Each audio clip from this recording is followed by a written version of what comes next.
Imagine a project so massive it spans over 150 countries. A plan to literally build the world of tomorrow, today. We're talking brand new airports, futuristic superhighways, and massive seaports, all connecting more than half the globe. It was billed as the undisputed project of the century. But what happens when that incredible dream ends up as a landscape of broken promises, and in some cases, actual ruins? What on earth went wrong? Let's unpack the story of China's Belt and Road Initiative. This quote, it just perfectly captures the conflict we're digging into. It sets up this huge central question. How did a vision for a modern Silk Road, something that was meant to bring prosperity to developing nations, get labeled by some as a full-blown geopolitical disaster? And the gap between what was promised and what reportedly happened is, well, it's just staggering. On one side, you've got this incredible world-changing vision of the Belt and Road Initiative, or the BRI.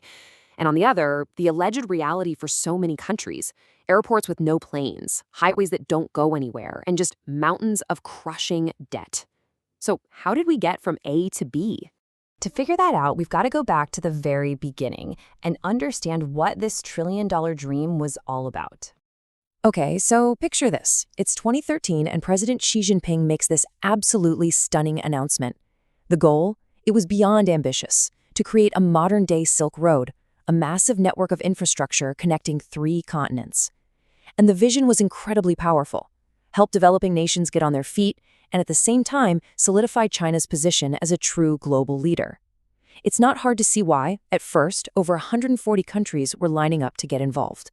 And China absolutely put its money where its mouth was, committing something like $1.2 trillion. But here's the crucial detail, the part you really have to remember.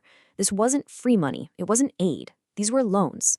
And China was willing to lend to countries that Western banks often thought were way too risky. So for these nations, it felt like a golden opportunity to fund the infrastructure they desperately needed. And that little detail, it's going to become very important in a minute. Because this is where the whole narrative starts to change. Critics began to pop up asking, is the BRI really just about building roads and ports? Or is there maybe a hidden agenda here? So what were these supposed motives? Well, first, China had a huge surplus of industrial stuff. We're talking steel, cement, and literally millions of engineers who needed work. The BRI was the perfect way to send all of that overseas.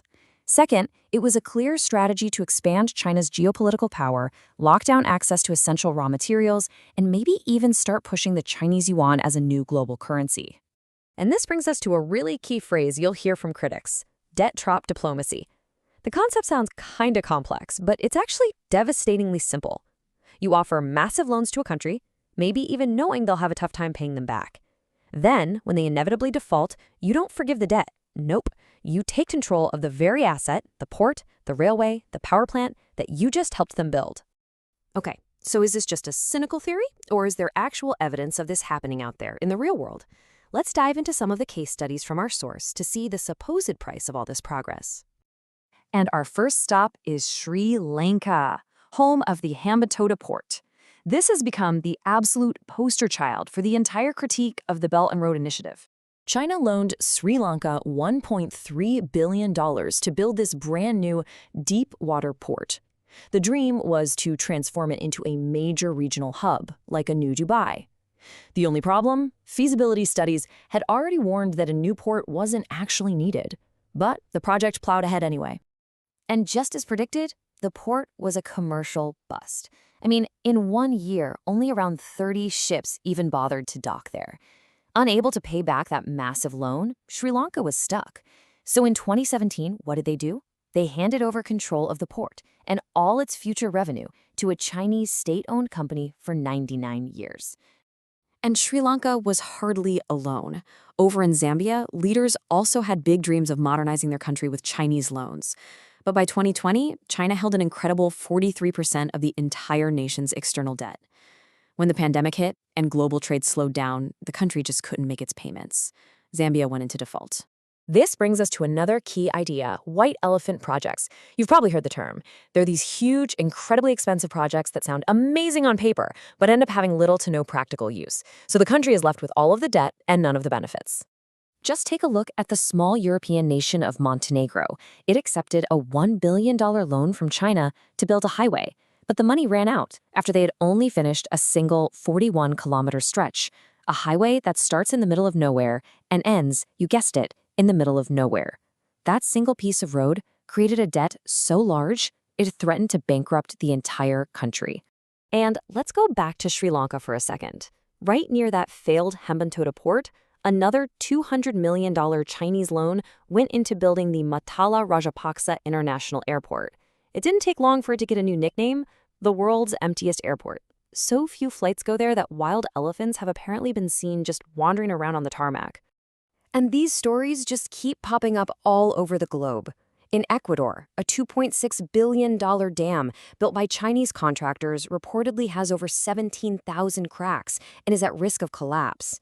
And in Pakistan, the deal for the Gwadar Port project has a revenue split where China gets 91%, leaving just 9% for Pakistan itself.